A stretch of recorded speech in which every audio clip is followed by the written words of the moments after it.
আপনি কি কখনো খেয়াল করেছেন রমজান এলেই আপনার ভেতরের কিছু জিনিস হঠাৎ শান্ত হয়ে যায়, রাগটা কমে যায়, অশান্তিটা কমে যায়। কিছু গুনাহ যেগুলো ছাড়া একদিনও চলতো না সেগুলো হঠাৎ করেই থেমে যায়। তখন আমরা খুব সহজেই বলে ফেলি রমজানে শয়তান শিকড়বদ্ধ থাকে। কথাটা সত্যি, কিন্তু পুরোপুরি সত্য না। কারণ রমজানে যদি শুধু শয়তানি সমস্যা হতো তাহলে রমজান শেষ হওয়ার সঙ্গে সঙ্গেই আমরা আবার আগের জায়গায় ফিরে যেতাম না। প্রশ্নটা আসে এখানেই যে রমজানে আসলে কে দুর্বল হয়, শয়তান না আপনি নিজেই?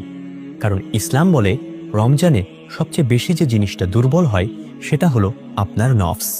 আসেন জানি বিস্তারিত। নফস মানে আপনার ভেতরের সেই কণ্ঠস্বর যে সব সময় বলে আর একটু, আজ না পরে, আরেকবার করলে ক্ষতি কি।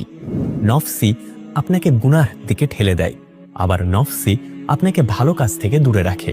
কিন্তু নফস কোনো অদৃশ্য শক্তি না। নফস বড় হয় আপনার অভ্যাসে, আপনার আরামে আর আপনার চাহিদায়। যত বেশি খাওয়া দাওয়া, যত বেশি ঘুম, যত বেশি ভোগ, নফস তত বেশি শক্তিশালী হয়। আর ঠিক এখানেই রমজান এসে নফসের শিকড় ধরে টান দেয়। দিনের পর দিন আপনি না খেয়ে থাকেন, তৃষ্ণা সহ্য করেন, ইচ্ছে থাকা সত্ত্বেও নিজেকে থামান। এই থামানোটাই নফসের জন্য সবচেয়ে বড় আঘাত। কারণ নফস অভ্যস্ত ছিল সঙ্গে সঙ্গে পেয়ে যাওয়ায়, আর রমজান তাকে শেখায় সব ইচ্ছে পূরণ করতে নেই। এই কারণেই রমজানে অনেক কাজ সহজ লাগে।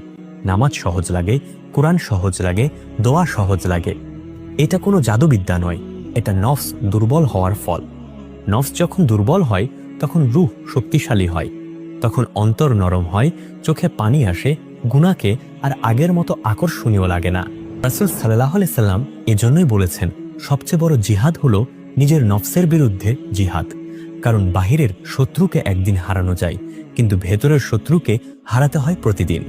কিন্তু এখানে একটা কঠিন সত্য আছে, রমজান চলে গেলে আমরা আবার পুরনো অভ্যাসে ফিরে যাই কেন? কারণ আমরা রমজানকে সময় হিসেবে ধরি, ট্রেনিং হিসেবে নয়। আমরা ভাবি এই মাসটা কষ্ট করে পার করে দিলেই তো আবার আগের জীবন। অথচ রমজান আসলে একটা আয়না। এই মাসে আল্লাহ আমাদের দেখিয়ে দেন তুমি চাইলেই পারো, তুমি চাইলে নিজেকে থামাতে পারো, তুমি চাইলে গুনাহ ছাড়তে পারো। সমস্যাটা আসলে শক্তির না, বরং সমস্যাটা হলো ইচ্ছা। রমজান শেষে যদি নফস আবার শক্তিশালী হয়ে যায় তার মানে শয়তান ফিরে এসেছে। এটা পুরোপুরি সত্য নয়। তার মানে আমরা নফসকে খাওয়াতে শুরু করেছি, আবার তাকে বেশি সুযোগ দিচ্ছি, আবার তাকে সবকিছুর মালিক বানিয়ে দিচ্ছি।